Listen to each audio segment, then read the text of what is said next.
Hello and welcome to the Park Church Podcast. I'm your host, James Lapine, and I'm so glad that you guys are here with us today.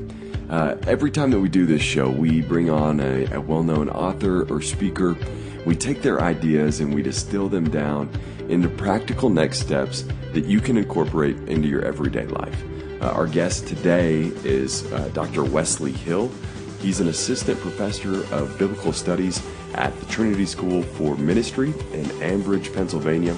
He's also the author of Washed and Waiting, Reflections on Christian Faithfulness and Homosexuality, and the book Spiritual Friendship, Finding Love in the Church as a Celibate Gay Christian.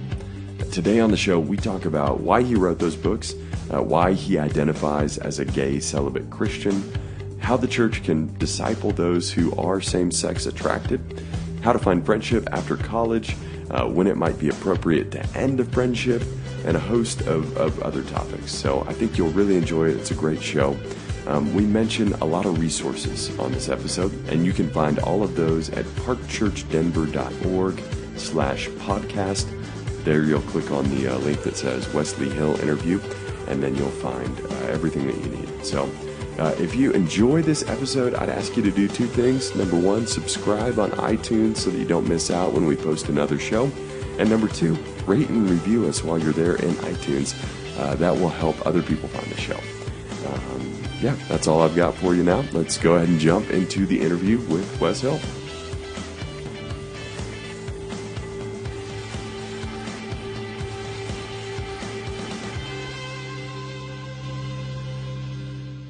Hey, Wes, how's it going? Good, James. Thanks for having me on your podcast. Yeah, thanks so much for taking the time. Excited to chat with you today. Let's go ahead and jump right in. I'd love to start from the beginning and talk about your experience growing up in the South in a conservative culture, in the church, while experiencing attraction to the same sex. Tell us about that and what that was like.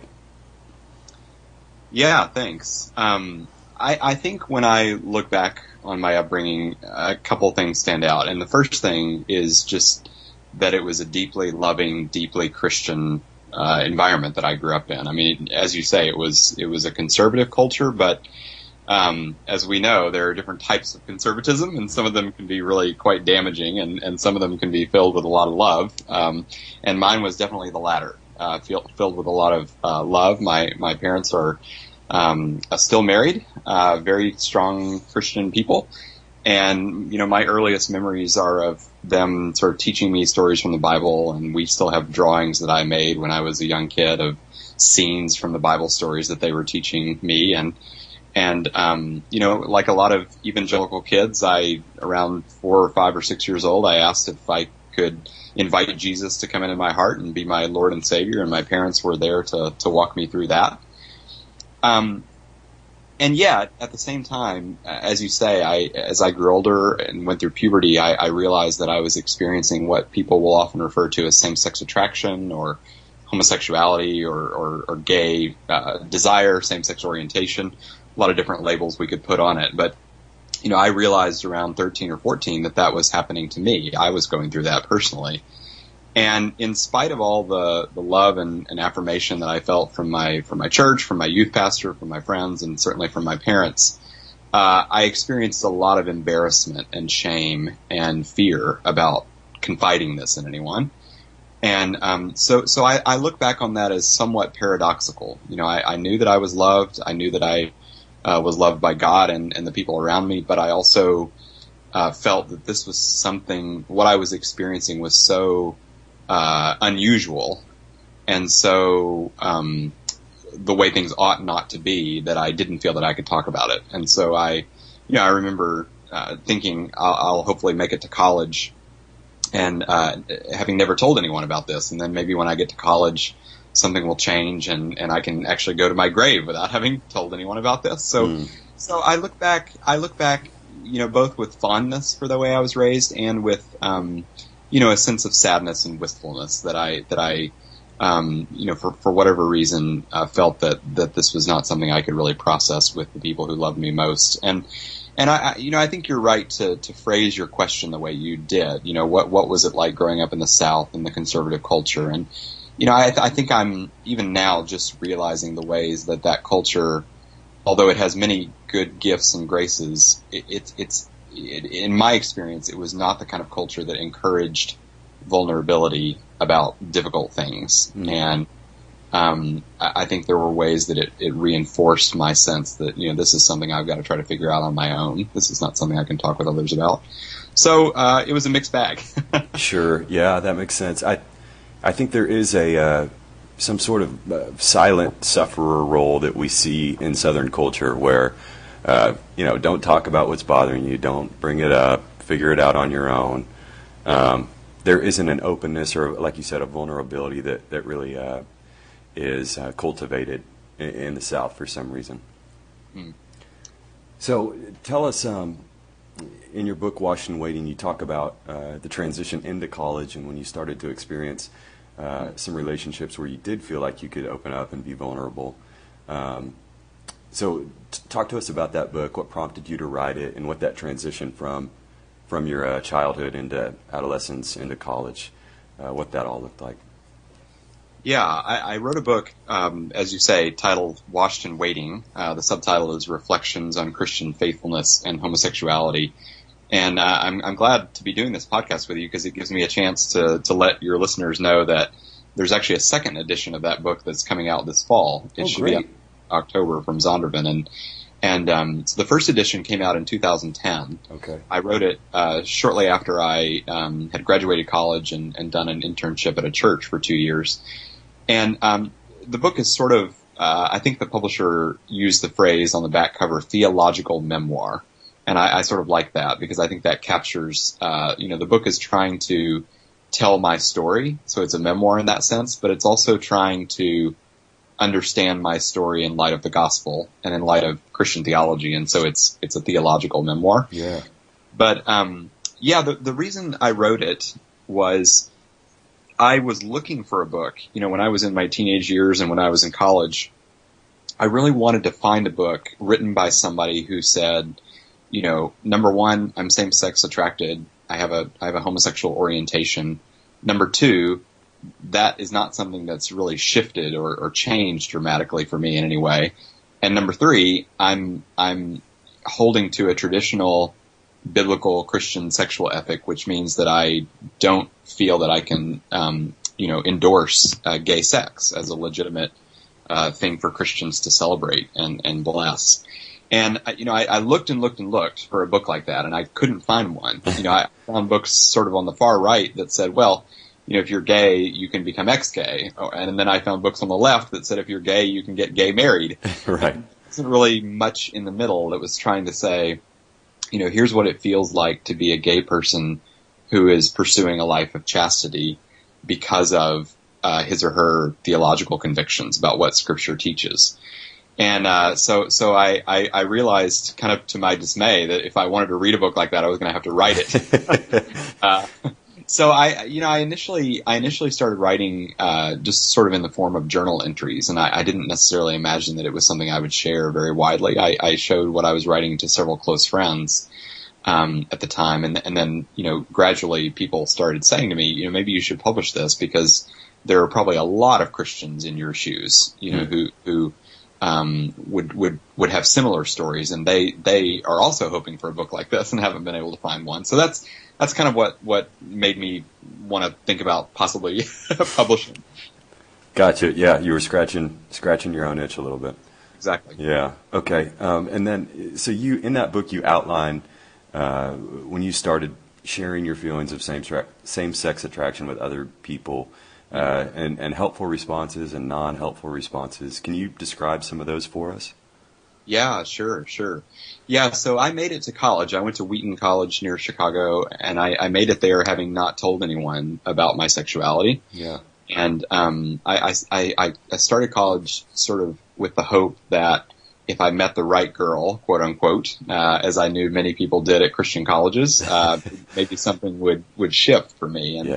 And it became clear through a series of circumstances that wasn't going to be happening for me. I didn't imagine that I would sort of miraculously become ex-gay. And so I I realized, I have a couple choices here. I can either continue on this path of secrecy and just hope that somehow I can cope with this on my own, or I can come out, and I can talk with my fellow Christians about what it would look like for me to live a Christian life with ongoing same-sex desire.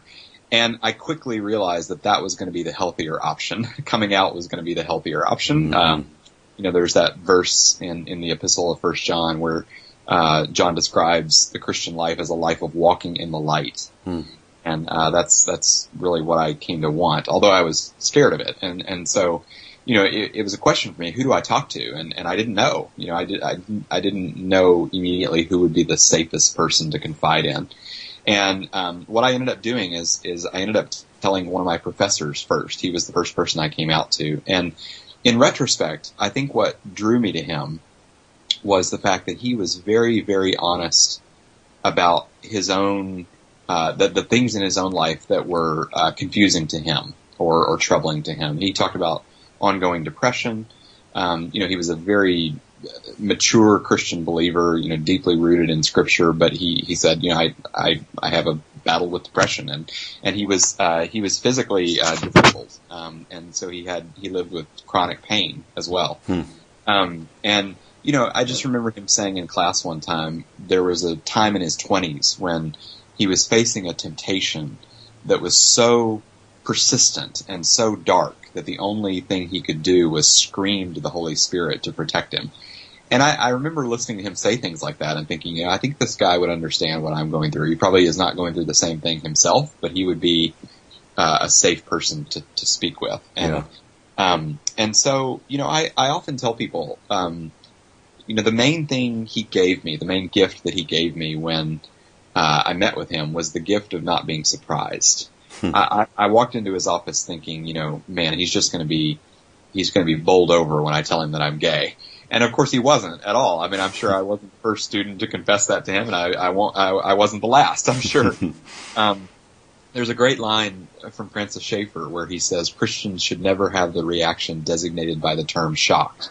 And I love that, and that was something that my friend, my professor friend, did very well. He was not shocked, and he just assured me that God loved me, and he said, let's meet again, and meet again and again and again. And so we began to meet and process things, and from there that opened the door to talking with other people. But I think it was, I think it's Brene Brown who talks about, or maybe it's someone else, but I think it's Brene Brown who talks about, when we choose to be vulnerable, we offer people the gift of going second. Yeah. And I think that's what he did for me. By voicing his own challenges in his Christian faith, he gave me the opportunity to be vulnerable in return. I was given the gift of going second, and I think that. I think that really, to go back to what we were talking about earlier with cultures, like in the South where maybe vulnerability is harder to come by. I think one of the gifts that we could give to gay and lesbian believers in the church would be creating a climate where their coming out doesn't seem like such a big deal, because all of us are coming out with all the things that we're wrestling. Yes. So, yeah, it's kind of a long answer. Sorry. No, it's a wonderful answer. I love that idea of not being shocked by anything that anyone would tell us about anything. So let's talk a little bit more. I know you've used the term, even as we've been talking, ex-gay, and you've referred to yourself as a gay celibate Christian. You've gotten some pushback for doing that. I'd love to talk a little bit about why you think you've gotten that pushback and why you might disagree with the pushback that you've gotten. Sure. Yeah. I mean, this is a question I get a lot. Okay. And I think we need to, I should maybe say something about kind of the history of these terms. Yeah. The term ex-gay is sort of a kind of a slang term for a group of ministries that was really active. I would say really active in the last 30 years, probably, in evangelicalism and in Catholicism as well. But one of the key ideas of those ministries was the thing to do when you realize that you're gay and you want to follow Christ is to not take your sexuality as your core identity. And the idea operative in those ministries is that that's where we begin to go wrong, is when we build a sense of identity around our sexuality. And so you got a lot of emphasis in the ex-gay ministries of not using the word gay for yourself anymore, gay or lesbian. And the idea was, if you use a term like same-sex attracted, rather than gay, that's a way of kind of distancing your core identity from the temptations that you experience. So a lot of ex-gay ministries would encourage people to say, I am a same-sex attracted person, rather than I'm a gay man or a lesbian woman. And I think along with that goes or has gone in these ministries a kind of optimism about the ability to what would be the word I'd want to use? The ability to live in increasing freedom from these desires themselves, from these temptations. So a lot of these ministries, if you went on the Exodus International homepage up until, it shut down, the kind of banner in big letters on the main page of the website was change is possible. The idea that you don't have to be gay, you don't have to let these attractions define you.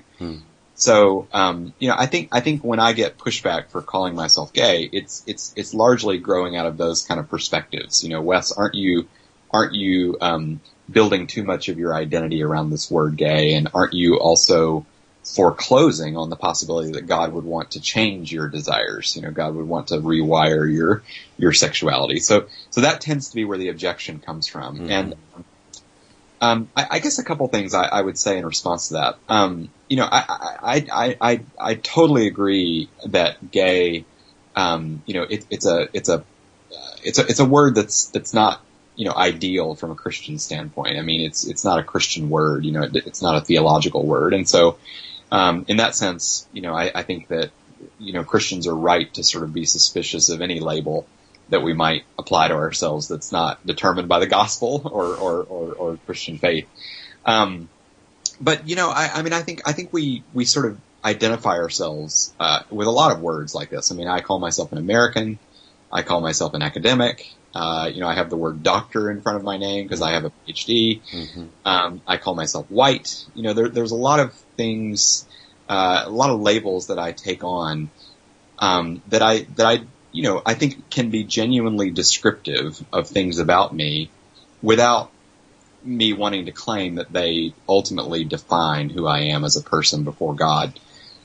So I tend to want to use gay that way. It's a real descriptor, in the sense that it really does name, the orientation that I have. It names the desires that I have. It names the temptations that I have. And it sort of helps me communicate those very quickly. Like if I say to someone I'm gay, they automatically know what I'm talking about. Oh, so Wes is someone who, finds men attractive and has romantic inclinations toward men. And so it's just a kind of quick summary description of the desires that I feel. But then, of course, I'd want to say in the very next breath, the most important thing about me is that I'm baptized. It's not I'm gay or straight or anything else. It's that I belong to Christ. And, maybe a couple more things I can say about this. I think that, as I get older and as I develop more of a ministry in this whole area, and as I have more and more gay and lesbian friends, one of the things that I like about calling myself gay is it connects me to the gay community. It connects me to people for whom I have love and who I want to minister to and with. And there's that sense of solidarity, with other people who have gone through the experience of coming out and having to figure all this out. And, when I claim the label gay for myself, I'm knitting myself together with those people. I'm saying, I'm one of their tribe. And that matters to me more and more as I go on in kind of ministry in this area. I don't want to be positioning myself from some lofty height where I'm sort of beyond where they are. Yeah. And I think the last thing I'll say on this is, I have a pretty reformed understanding of sanctification, where God usually doesn't make us holy in big leaps.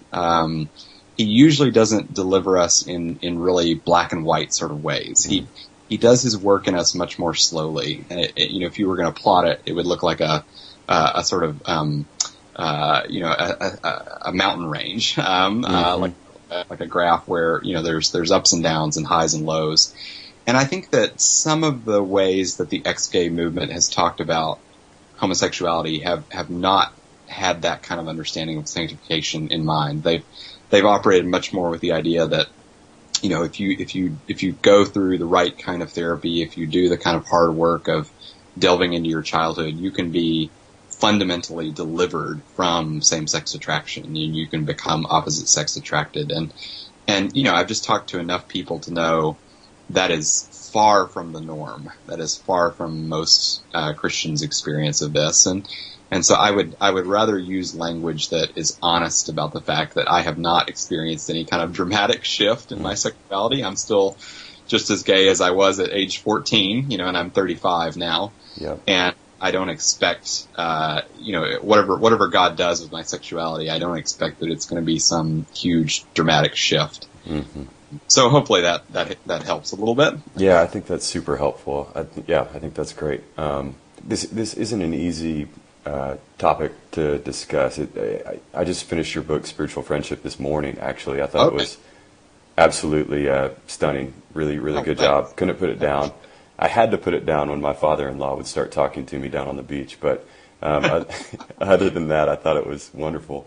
And you talk about the grayness of this issue. I mean, I know some friends who identify as gay.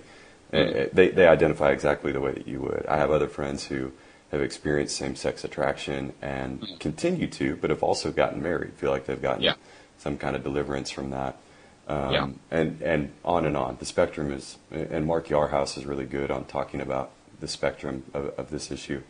So I say all that to say it's not an easy issue for people to talk about. It's something that you have to use wisdom and discretion and be open-ended with.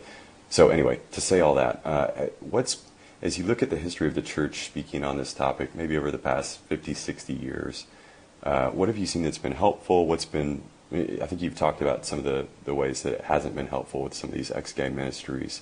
But what do you think a hopeful path forward for us would be on this? Yeah, one of my favorite writers is a woman named Eve Tushnet, and I'm lucky enough to get to be her friend as well in real life. But so her last name is Tushnet. If your listeners want to Google her and check out her book.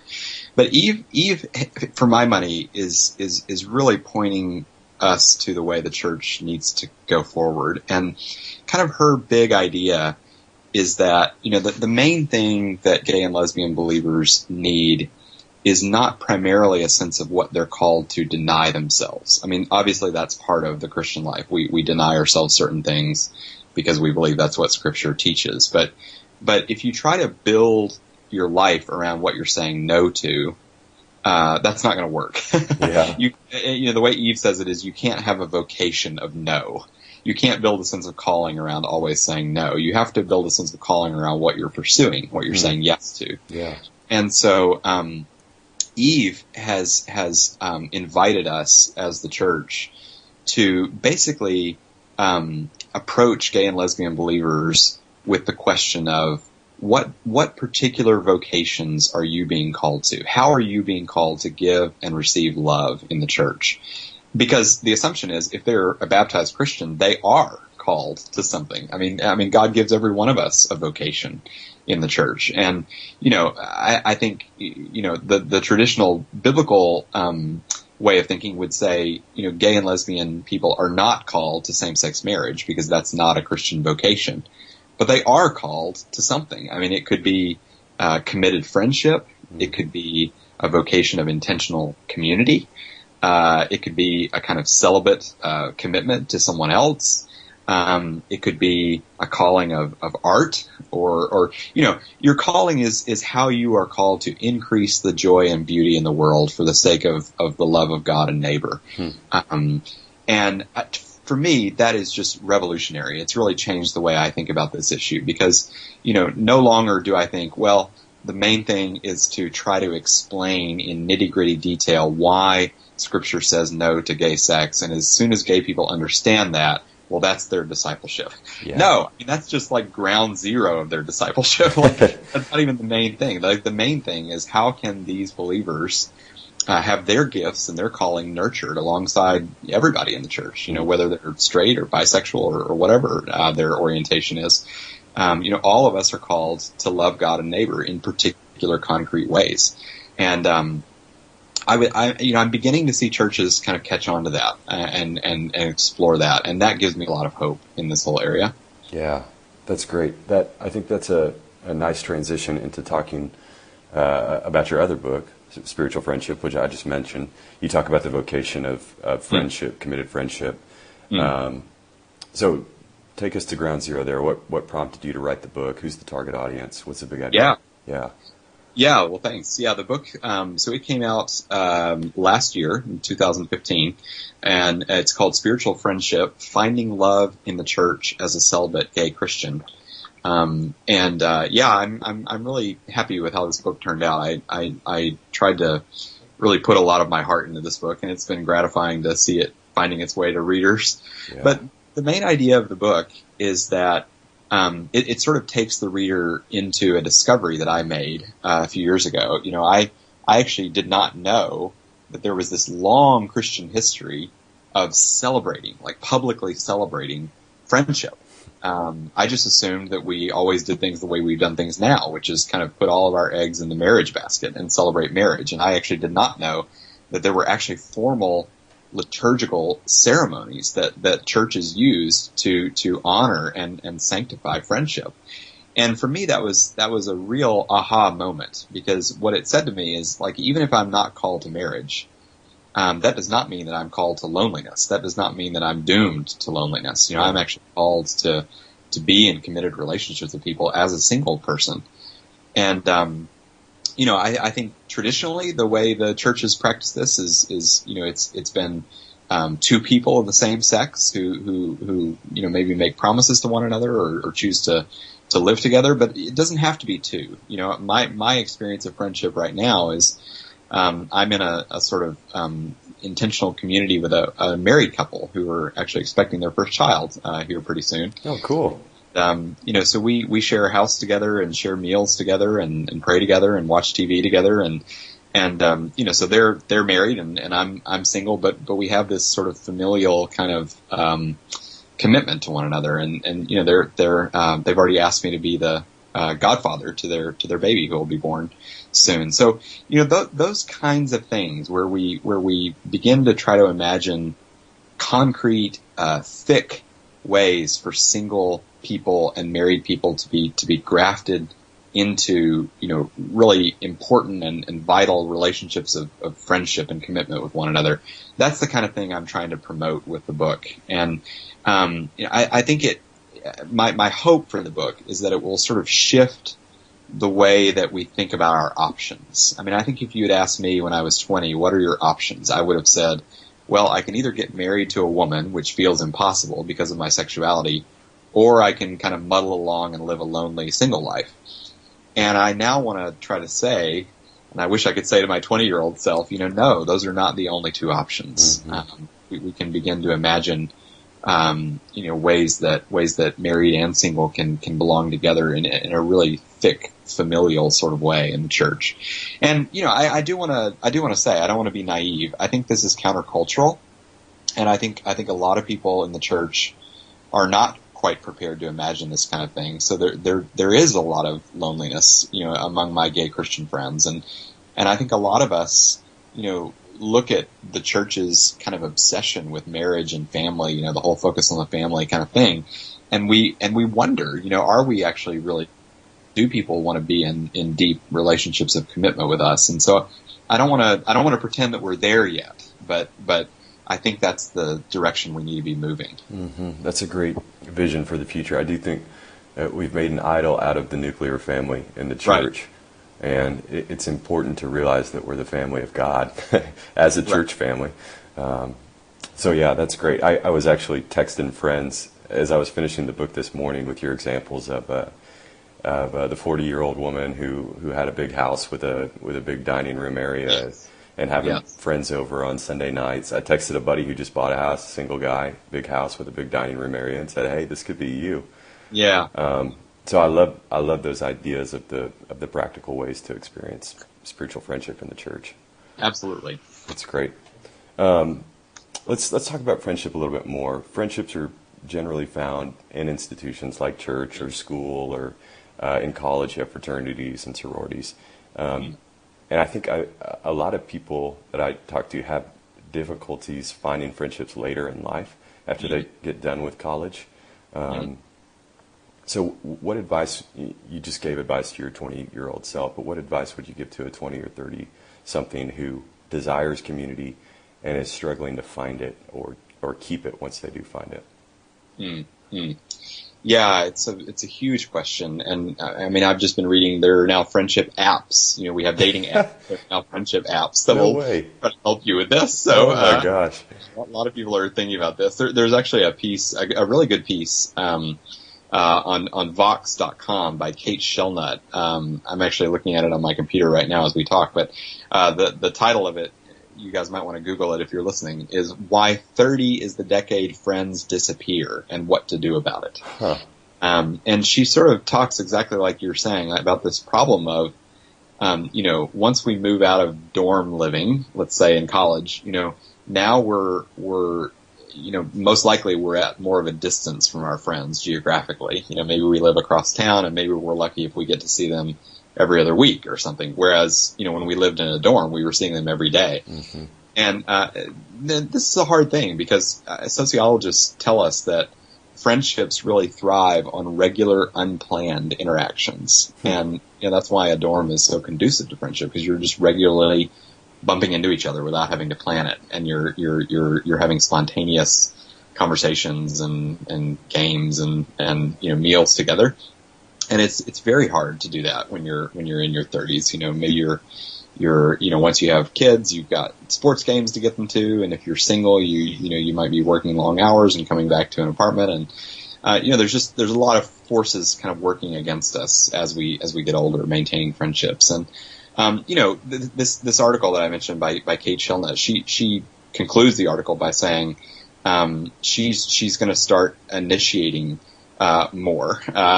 She says, I'm going to introduce myself to more people, even the ones whose names I should know by now, at church, for example. I have to go to more events, text more invites, and trust myself more.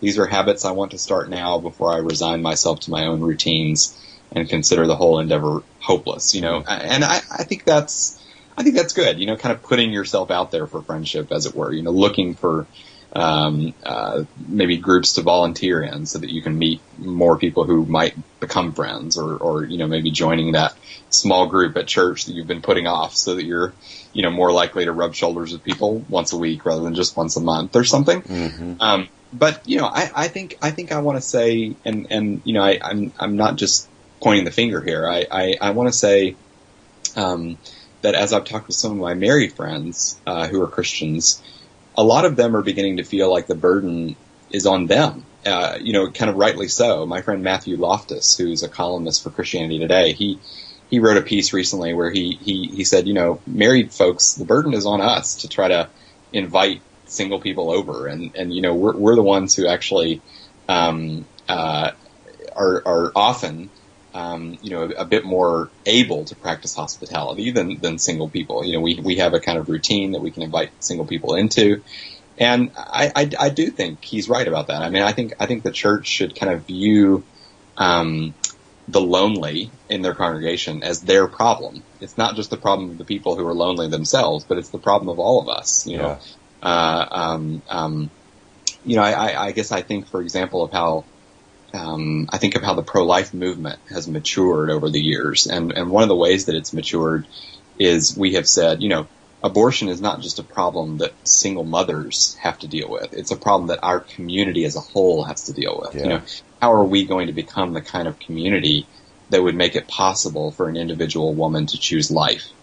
And I sort of think about that as an analogy of what I'm trying to do. You know, how can we become the kind of church where we don't place all the obligation on the lonely to figure out friendship for themselves. You know, we take their burden on ourselves and sort of find a way to fold them into our lives. And you know, not just viewing them as charity cases, but genuinely welcoming them into our lives so that we can receive their gifts. You know, everybody has gifts. Everybody has a calling in the church, and including the lonely, including gay and lesbian people. And you know, our job is not just to dispense charity toward them, but to receive love from them. You know, call out their love and their gifts in the church. Yeah, and I think you do a really nice job talking about that in your book, because you describe your relationships with married couples where it was a shared responsibility thing. So right. It wasn't the married couple is going to take in the single person and bear all of his or her burdens. It was we're going to make meals together, and we're going to give each other rides, and we're bearing each other's burdens together. Well, and I quickly discovered, you know, when I was in graduate school, and I would go over to the apartment of a married couple friend of mine. You know, I was able to offer them something that they really needed, which was adult company and conversation, which, you know, if I hadn't been single, if I hadn't been able to go over there at nights, they wouldn't have been able to go out because they had to put to bed and be there. And so it was actually my singleness that allowed me to offer them the gift of my friendship. And they would say that to me, you know, and that was encouraging, that it wasn't just me receiving pity from them, but it was actually me giving something to them that mattered to them. Totally. I love that. Okay, let's talk one more idea about friendship here, and then we'll transition into a few rapid-fire questions, and then we'll wrap up. Sure. And you talk about this idea in your book as well. If I can't promote it enough, go get Spiritual Friendship if you haven't read it. It's a wonderful book. But I wanted to talk about you talk about the idea of friendship as a type of marriage. When you are in a committed friendship with one another, it can be a covenantal thing if you choose to make it that way. And you discuss a scenario where there was sort of for lack of a better term, there was a divorce in a friendship where it got cut off and it never really recovered back into what you thought it might be. Maybe you could talk about that scenario specifically, or just about this general idea of you commit yourself to a friend, things change in a way where it feels like it can't get back to where it was or what it was, or maybe it shouldn't get back to where it was or what it was. I'm just interested where you find that line and saying, okay, I think it is time for me to move on from this friendship. Yeah. Yes, in the book I tell the story of, the complicated story of me as a same-sex attracted person basically falling in love with a straight male friend of mine and realizing that I was sort of desiring more from the friendship than my friend was able to give, and the sort of painful dissolution of that friendship as a result. And I felt that it was important to tell that story because I think so much writing about friendship can quickly slide into the area of just unrealistic sort of fairy tale romance.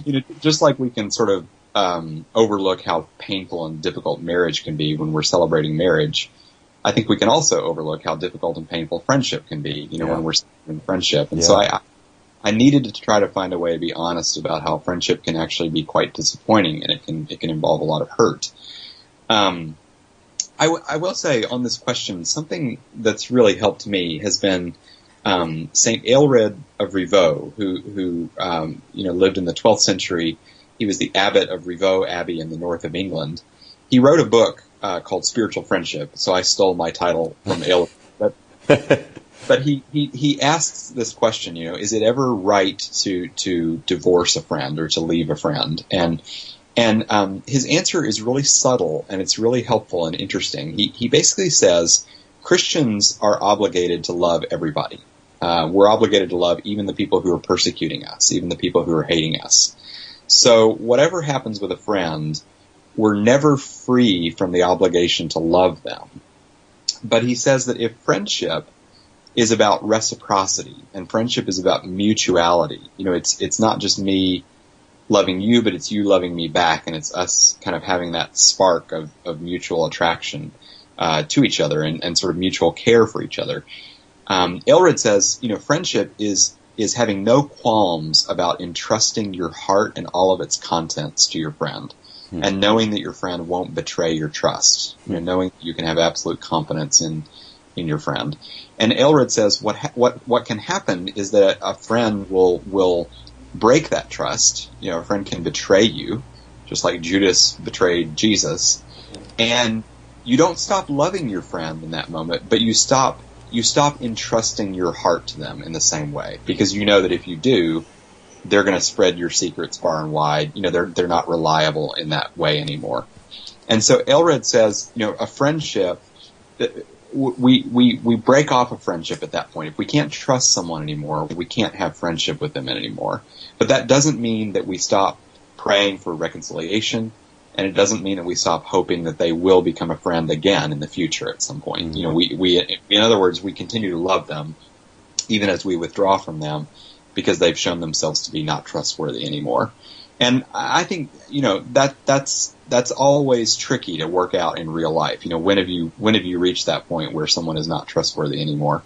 But I think that is a kind of good rule of thumb, is that, if friendship is all about, I'm able to share my secrets with you, you're able to share your secrets with me. Well, if one of the friends becomes untrustworthy, then you can't have that definition of friendship anymore, kind of just by definition. So, that would be my quick answer. No, I think that's helpful. I think you're right. It does get, in contrasting it to marriage, I know I've broken my wife's trust before, and yet we've promised to never leave each other. So no matter how many times I break her trust or she breaks my trust, we're there for each other. So I think figuring that out with friendship is difficult. Yeah, no, that's a great point. And I think, part of what I'm trying to say in this book is that friendship, one of the ways we've learned to talk about it in the modern world is it's based purely on mutual attraction. And if I stop being attracted to you or like you, then I can stop being friends with you. And a lot of Christian history has said no to that. A lot of Christian history has said friendship is actually more like a commitment. It's more like a bond, and you don't just write someone off if they stop pleasing you in the way that they did before. So I think the marriage analogy is really helpful to me. I mean, there seem to be certain friendships where at some point along the way the friendship transitions into being something more like family, something more like a spouse. Yep. And even if you get annoyed as hell with the person, you still are committed to them. Yep. Yeah, I think that's helpful. That's good. Cool. Okay, let's do. I've got 4 rapid fires here, and then we'll close. Okay. All right. Okay. Favorite TV show, movie, or book that you've read recently, or watched recently? Okay. I'm going to go with book. So Okay. I have just discovered the British mystery novelist Ruth Rendell.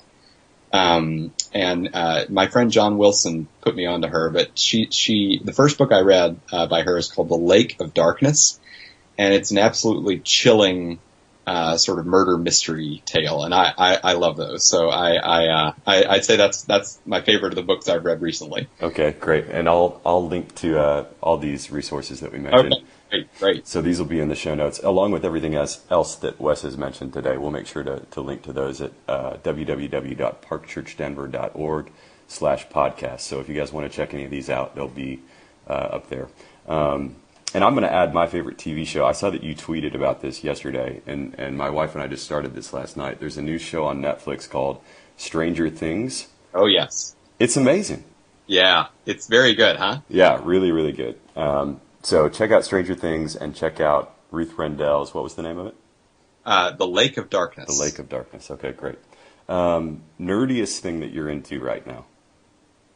Well, that would probably be Stranger Things. I don't want to admit how many episodes I've watched in the past 48 hours, but it's a lot. It's sort of a Stephen King-esque horror/suspense show on Netflix, and I'm glad to hear that you and your wife are into it, because I'm hooked. It's great, and you really do feel like you're in the 1980s when you're watching it. Absolutely. Yeah.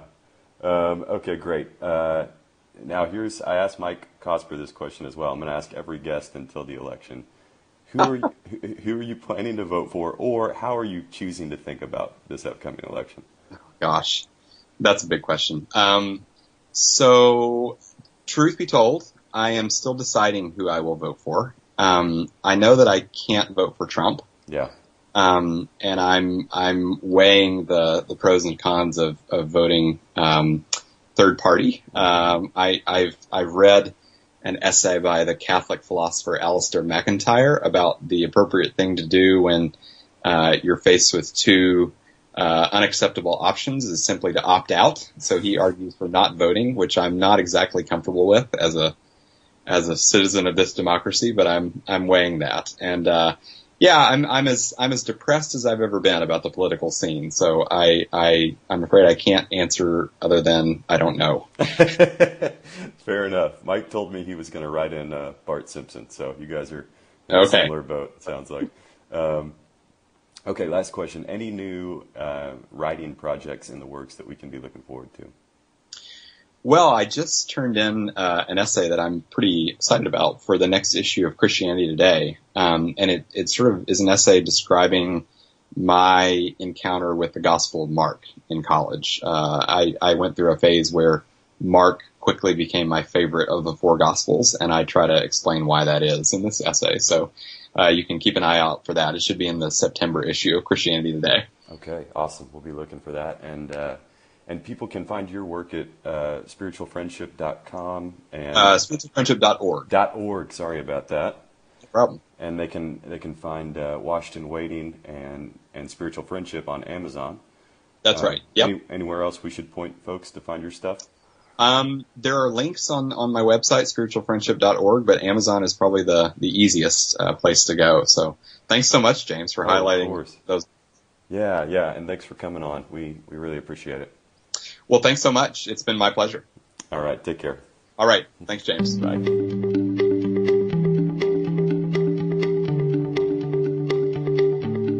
Well, I hope you enjoyed today's discussion with Wes Hill. Again, we mentioned a lot of resources, and you can find those in the show notes at parkchurchddenver.org/podcast. Click on the link that says Wesley Hill interview.